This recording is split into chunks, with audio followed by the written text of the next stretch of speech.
ಆಕೆಯನ್ನು ಕರೆತರಲೇಬೇಕೆನ್ನುವ ತೀರ್ಮಾನಕ್ಕಾಗಿ ಬಂದವ ನಾನಿದ್ದೇನೆ. ಹೊರಟು ನಿಂತಿದ್ದೇನೆ.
ಧೈರ್ಯ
ಪ್ರಪಂಚವನ್ನು ಸುಡಬಲ್ಲಂತಹ ಸಾಮರ್ಥ್ಯವನ್ನು ಹೊಂದಿದವ. ಪರೋಕ್ಷವಾಗಿ ಹೇಳಬೇಕಂತಾದ್ರೆ ಹರಣಿಗೂ ಸಮಾನ ಹಾಗೆ ಹೇಳಿದ್ರು ಹೆಚ್ಚಾಗಲಾರ. ಆತ ಆಕೆಯ ಬಳಿಗೆ ಹೋದದ್ದೇ ತಡ. ಈತನಲ್ಲಿ ಉರಿಯು ಸುಟ್ಟದ್ದು ಇವನಲ್ಲಿರುವುದನ್ನು ಇವನಲ್ಲೇ ಸುಡ್ತಾರೆ ಎಂದಾದ್ರೆ ಅವಳ ಸಾಮರ್ಥ್ಯ ಏನನ್ನೋದನ್ನ ಅದರಿಂದಲೇ ತಿಳಿಯುವುದಕ್ಕೆ ಸಾಧ್ಯ. ತದನಂತರ ಕಳುಹಿಕೊಟ್ಟೆ ಚಂಡ ಮುಂಡರು. ಭವಿಷ್ಯದಲ್ಲಿ ಅಂತಹ ಒಂದು ಪರಾಕ್ರಮವುಳ್ಳವರು ಮತ್ತೊಬ್ಬರು ಇನ್ನೊಬ್ಬರು ಸಿಗುವುದಕ್ಕೆ ಸಾಧ್ಯವಿಲ್ಲ. ಅಖಂಡವಾದಂತಹ ಬ್ರಹ್ಮಚರ್ಯವನ್ನು ಹೊಂದಿದವರು. ಆಕೆಯನ್ನು ನೋಡಿದ ಬಳಿಕ ಒಂದು ಕ್ಷಣದಲ್ಲಿ ಮೋಹಿಸಬೇಕು ಅಂತ ಮನಸ್ಸಾಯಿತಂತೆ. ಹಾಗಿದ್ರೆ ಬ್ರಹ್ಮಚರ್ಯಕ್ಕೆ ಅರ್ಥ ಉಂಟೆ. ಒಂದು ಕ್ಷಣದಲ್ಲಿ ಕೆಟ್ಟದ್ದು ಹೋಗುತ್ತಾನೆ. ಆ ಕೆಡುಕಿ ಅವರಿಗೆ ಮಾರಕವಾಯ್ತನ್ನು ಹಾಗೆ ಹೇಳಿದರೆ ಹೆಚ್ಚಾಗಲ್ಲ. ಕಾಳಿಯಾಗಿಯೋ ಕರಾಳಿಯಾಗಿಯೋ ಎದ್ದು ಬಂದು ಅವರನ್ನು ಸಂಹರಿಸಿದ್ದಾಳೆ ಎಂದಾದರೆ ಅವಳ ಯೋಗ್ಯತೆ ಅದರಲ್ಲಿಯೇ ತಿಳಿಯುವುದಕ್ಕೆ ಸಾಧ್ಯವಿಲ್ಲ. ನಾವು ಮಾಡಿದಂತಹ ಕೆಲಸ ಏನು? ಸಾಮಾನ್ಯವಾದ ವಿದ್ಯೆಯನ್ನು ವಿವಾದಕ್ಕಾಗಿಯೋ ಸಂಪತ್ತನ್ನು ದುರ್ವಯಕ್ಕಾಗಿ ಶರೀರದಲ್ಲಿರುವಂತಹ ಪ್ರಾಣವನ್ನು ಮತವನ್ನು ತೀರಿಸುವುದಕ್ಕಾಗಿ ಬಳಸಿಕೊಂಡವರು ನಾವು. ಮೊದಲು ಸ್ವರ್ಗಲೋಕವನ್ನು ಏರಿ ಇಂದ್ರನನ್ನು ಸೋಲಿಸುವುದರ ಮೂಲಕವಾಗಿ ಜಯ ನಮ್ಮದಾಗಿದ್ದನ್ನು ಹಾಗೆ ನಾವು ಆಲೋಚಿಸಿರಬಹುದು. ವಿಷಯ ಅದಲ್ಲ ಪರೋಕ್ಷವಾಗಿ ಈ ದಾನವ ಕುಲಕ್ಕೆ ಸೋಲೆ ಸಂಭವಿಸಿದನ್ನು ಹಾಗೆ ಹೇಳಿದರೂ ಹೆಚ್ಚಾಗಲಾರ. ದೇವತೆಗಳ ಮೊರೆಯನ್ನಾಳಿಸಿ ಜಗನ್ಮಾತೆ ಈ ಕಾಲಕ್ಕೆ ಕದಂಬವನದಲ್ಲಿದ್ದಾಳೆ. ಸಾಮಾನ್ಯ ತರುಣಿ ಅಂತ ಹೇಳ್ತೇವೆ. ಸಾಮಾನ್ಯ ತರುಣಿಗೆ ಕದಂಬವನದಲ್ಲಿ ಮಾಡಬೇಕಾದ್ರೆ ಕೆಲಸ ಇದೆ, ಬೇರೆ ಜಾಗ ಇಲ್ಲ, ನಿರೀಕ್ಷೆ ಇಷ್ಟೇ. ನಮ್ಮಂತವರನ್ನು ಭರಿಸಬೇಕನ್ನುವಂತಹ ಉದ್ದೇಶ. ಇದನ್ನೆಲ್ಲವನ್ನು ತಿಳಿದ ಬಳಿಕ ಆಕೆ ಬೇಕು ಅಂತ ಹೇಳಿದ್ರೆ ಅದಕ್ಕೆ ಅರ್ಥ ಇಲ್ಲ ಪ್ರಭು. ಬೇಡ ಆಕೆ ಹೆಣ್ಣಿನ ಅಭಿಪ್ರಾಯವೇನು ಕೇಳ್ತೀರಾ?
ಸಮುದ್ರದಲ್ಲಿ ಸಂಚರಿಸುವಂತಹ ನೌಕೆ ಆದರೂ ಎಂತಹ ಎಡರು ತೊಡರುಗಳೇ ಬರಲಿ, ಎಂತಹ ಅಲೆಗಳೇ ಅಪ್ಪಳಿಸಿ ಅದನ್ನು ಮುಂದೂಡುತ್ತಾ ಮುಂದೆ ಹೋಗುತ್ತದೆ.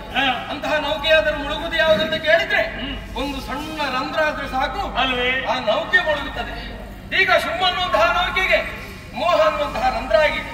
ಶುಂಭ ಅನ್ನುವಂತಹ ನೌಕೆ ಮುಳುಗುತ್ತಾ ಉಂಟು. ಕೇವಲ ಶುಂಭ ಅನ್ನುವಂತಹ ನೌಕೆ ಮುಳುಗುವುದಲ್ಲ, ಅದರಲ್ಲಿ ಸಂಚರಿಸುವವರು ನಾವೆಲ್ಲರೂ ಇದ್ದೇವೆ. ನೀನು ಮುಳುಗಿದ್ದೇ ಹೌದಂತಾದ್ರೆ ನಾವೆಲ್ಲರೂ ಮುಳುಗುತ್ತೇವೆ ಪ್ರಭು, ಇದರಲ್ಲಿ ಸಂದೇಹವೇ ಇಲ್ಲ. ಹಾಗಾಗಿ ಹೇಳುವುದಿಷ್ಟು ಏನು ಪ್ರಭು, ಕೊನೆಯ ಮಾತಾದರೂ ಏನು ಗೊತ್ತ? ಯಾವುದು? ಆ ಹೆಣ್ಣಿನ ಬಗ್ಗೆ ಹೆಚ್ಚಿನ ಆಸಕ್ತಿಯನ್ನು ಹೊಂದಬೇಡ. ನಮ್ಮನ್ನು ಕೊಲ್ಲುವಂತಹ ಇತ್ತೆ ಮೊದಲೇ ಇರ್ತಿದ್ರಿ. ಮಹಿಷನನ್ನು ಕೊಂದ ಹಾಗೆ ನೇರವಾಗಿ ಬಂದು ನಮ್ಮನ್ನು ಸಂಹರಿಸಬಹುದಿತ್ತು. ಹಾಗೆ ಮಾಡಲಿಲ್ಲ. ಯಾಕೆ? ನಮಗೊಂದು ಅವಕಾಶವನ್ನು ಕೊಟ್ಟಿದ್ದಾರೆ. ಈ ಪ್ರಪಂಚದ ಸಾಮಾನ್ಯ ತಾಯಿಯಾದ ಮಕ್ಕಳನ್ನು ದಂಡಿಸುವಾಗ ಸ್ವಲ್ಪ ಆಲೋಚನೆ ಮಾಡ್ತಾಳೆ.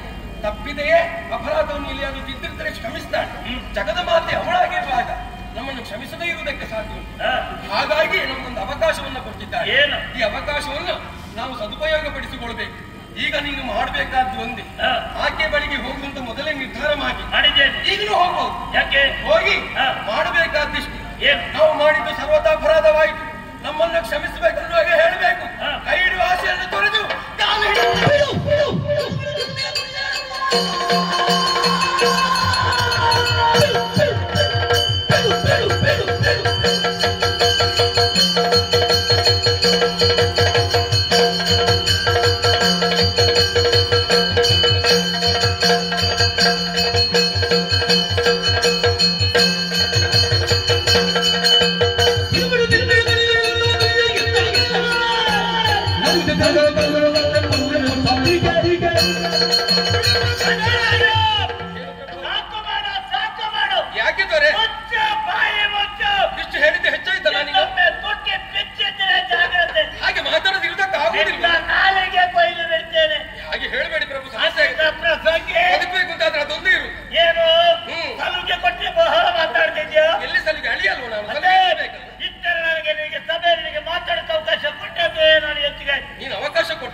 ಎಷ್ಟು ಮಂದಿ ಅಭಿಮಾನಿಗಳಿದ್ದಾರೆ.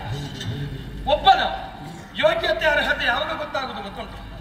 ಆತನ ಹೆಣವನ್ನು ಹೊರುವಾಗ ಹಿಂದಿನಿಂದ ಎಷ್ಟು ಮಂದಿ ಇರ್ತಾರೆ, ಅದರ ಮೇಲೆ ಆತ ಎಷ್ಟು ಮಂದಿನ ಅಭಿಮಾನಿಗಳನ್ನು ಹೊಂದಿರ್ತಾನೆ, ಎಷ್ಟು ಮಂದಿ ಪ್ರೀತಿಯನ್ನು ಮಾಡ್ತಾನೆ ಅನ್ನೋದರಲ್ಲಿ ಗೊತ್ತಾಗುತ್ತದೆ. ಆದ್ರೆ ಕೊನೆಯ ಕಾಲಕ್ಕೆ ಶುಂಭನ ಮುಖವನ್ನು ನೋಡುವಂತ ಸೌಭಾಗ್ಯ ನಮ್ಮ ಪಾಲಿಗೆ ಒದಗದೆ ಹೋಯಿತು. ಏನು ಮಾಡೋಣ? ಶುಂಭನ ಕೂಡ ಭಾಷೆಯ ಬರೆದು ಬಂದಿಗೆ ಕರೆತರ್ತೇನೆ, ಬಾರದಿರಿ ಹೇಳೇ ತರ್ತೇನೆ. ಎಳೆದುಕೊಂಡು ಹೋಗುವುದಕ್ಕಾಗಿ ಬಂದವರ ಸ್ಥಿತಿ ಏನು ಅಂತ ನಮಗೆ ಗೊತ್ತಿಲ್ಲ. ಇನ್ನೂ ಈ ತಲೆಗೆ ಹೋಗ ಇದ್ರೆ ಮತ್ತೆ ಯಾವುದು. ಆದ್ರೆ ತಾಯಿಯಾದವಳಲ್ಲಿ ಭಕ್ತಿಯಿಂದ ಮಾತನಾಡಿದ್ರೆ ಕ್ಷಮಿಸ್ತಾಳೆ ಅನ್ನುವಂತಹ ವಿಶ್ವಾಸ ಉಂಟು. ಅದನ್ನೇ ಕೈಗೊಳ್ತೇನೆ.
ನಿರ್ಭೀತಳಾಗಿ ಇಲ್ಲಿ ಯಾವುದೇ ಘಟನೆ ನಡೆಯದೇ ಇರುವುದು ಇದೆ ಅನ್ನೋ ಹಾಗೆ ಭಾವಿಸಿಕೊಂಡ ಹಾಗುಂಟು. ಇಲ್ಲಂತಾದ್ರೆ ನೋಡಿದವರಿಗೆ ಎಲ್ಲಿಯಾದ್ರೂ ಒಂದು ಕ್ಷಣಕ್ಕಾದ್ರೂ ಮೈ ಕಂಪಿಸಿದ್ರು. ಆದ್ರೆ ನೀನು ಹಾಗಲ್ಲ, ನಗುವನ್ನ ಬೀಳ್ತಾ ಇದ್ದೆ. ಅಮ್ಮ ಇಲ್ಲಿಂದಲೇ ತನ್ನದೊಂದವನ್ನ ಬೀಸಿದ್ದಂತ ಗೊತ್ತಾಯ್ತು. ನಮ್ಮಡೆಯ ಶುಂಭನಿಗೆ ಸರಿಯಾಗಿ ನಾಟಿದೆ ಅಮ್ಮ. ಇಲ್ಲಂತಾದ್ರೆ ಈ ರೀತಿಯಂತಹ ನಿರ್ಣಯವನ್ನು ಕೈಗೊಳ್ಳುವುದಕ್ಕೆ ಸಾಧ್ಯ ಇಲ್ಲ. ಏನಪ್ಪ? ಬಂದವ ಸಾಮಾನ್ಯದವನಲ್ಲ. ಯಾರು? ಶುಂಭನ ಅಮತಿವೀರರಲ್ಲಿ ಒಬ್ಬ ರಕ್ತಬೀಜನ್ನು ಹಾಗೆ ನನ್ನ ಹೆಸರು ಕಾರಣ ಅಮ್ಮ 3 ಲೋಕವನ್ನು ಜಯಿಸಿಕೊಂಡಂತಹ ನಮ್ಮ ಒಡೆಯ ಶುಂಭ ಈಗ ಜಗದೀಶನಾಗಿ ಮೆರೀತಾ ಇದ್ದಾರೆ. ಅದಕ್ಕೆ ಜಗದೀಶ ನಮ್ಮ ಅಪ್ಪ, ನಿನ್ನಪ್ಪ ಜಗದೀಶ, ಜಗದ ಮಾತಿ ನೀನು ತಾಯಿ. ಹಾಗಿದ್ರೆ ಅಪ್ಪಮ್ಮನನ್ನು ಏಕಕಾಲದಲ್ಲಿ ಕಾಣಬೇಕು ಅಂತಾದ್ರೆ ಒಂದು ಸುಲಭದ ದಾರಿಯನ್ನು ನಾವು ಕಂಡುಕೊಂಡ ಹಾಗೆ ಯಾವುದು? ಶೋಣಿತಾಪುರದಲ್ಲಿ ಭವ್ಯವಂತಹ ಮಂದಿರವನ್ನು ಕಟ್ಟುವುದು, ಬಂಗಾರತೆ ಅಲ್ಲಿ ನಿಮ್ಮನ್ನಿಬ್ಬರನ್ನು ಕುಳಿತುಗೊಳಿಸಿ ನಿಮ್ಮ ಅರ್ಚನೆಗಾಗಿ ಸದಾ ಕಾಲ ನಾವೇ ಬರ್ತೇವೆ. ಇದೊಂದು ಸುಯೋಗ ಅಂತ ಹೇಳಿದ್ರು ತಪ್ಪಾಗಲ್ಲ ಅಮ್ಮ. ಹಾಗಾಗಿ ಹೇಳುದಿಷ್ಟೇ, ಏನು ಬಂದವ ರಕ್ತ ಬೀಜ ನಿನ್ನನ್ನು ಕರೆದುಕೊಂಡು ಹೋಗ್ಬೇಕು ಅಂತಲೇ ಬಂದಿದ್ದೇನೆ. ಚಿನ್ನದ ಪಲ್ಲಕ್ಕೆ ಉಂಟು, ಏರ್ಬೇಕು. ಮನದ ವಿಚಾರದಲ್ಲಿ ನೋಡಿ ಅದಕ್ಕಾಗಿ ಬರಬೇಕಿತ್ತು. ಅದರ ಮೊದಲು ಹೇಳಿ ತೆರಮದವಳಿಗೆ ಕುಳಿತುಕೊಂಡಿದ್ದಾರಲ್ಲ ನಿನ್ನ ಒಡೆಯನ ಶಕ್ತ.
Ahora, déjenme.